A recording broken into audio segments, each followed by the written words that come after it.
আমেরিকার সামরিক ব্যবসায়ীরা যুদ্ধ শেষ হতে দিচ্ছে না।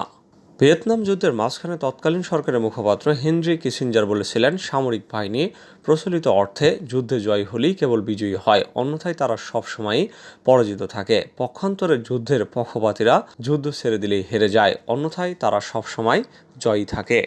এই শব্দটিতে ভিয়েত কংদের বিরুদ্ধে মার্কিন সেনাবাহিনীর হতাশার গন্ধ ছিল, এখন বিজয়ের রহস্যে পরিণত হয়েছে।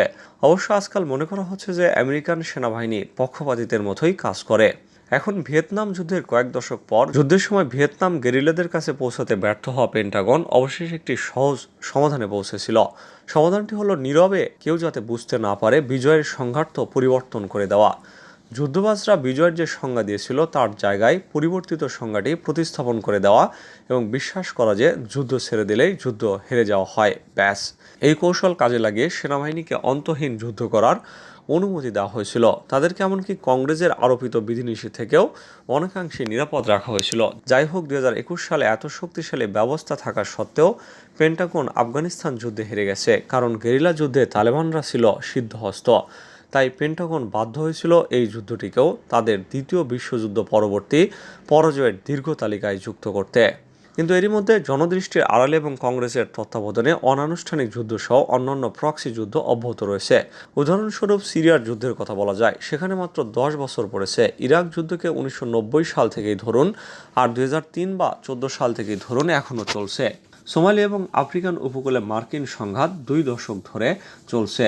প্রায় 24 বছর আগে আমেরিকা তাদের অন্যান্য ন্যাটো মিত্রদের নিয়ে সার্বিয়ায় বোমাবর্ষণ শুরু করেছিল। ওই বোমাবর্ষণের ঘটনা কসোভোকে যুদ্ধে প্রবেশ করতে বাধ্য করেছিল। মার্কিন সেনাবাহিনীর এখনও প্রায় 30,000 সৈন্য কোরীয় উপদ্বীপে মোতায়েন, কারণ ওই দেশে 1953 সালের যুদ্ধে যে অস্থায়ী যুদ্ধবিরতি হয়েছিল তা কখনো শান্তি চুক্তিতে পরিণত হয়নি।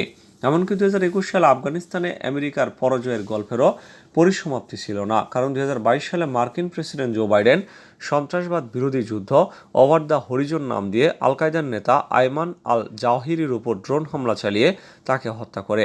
ওই ঘটনার পর থেকে সেখানে হত্যাকাণ্ড এখনও অব্যাহত।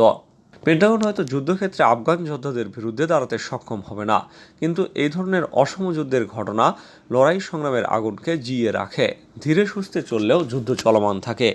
এভাবে পেন্টাগনের সামরিক বাজেট কেবল কমে তো নাই, বরং ক্রমশই বাড়তে থাকে। এই কৌশল বা ষড়যন্ত্র খুবই অবাক করার মতো।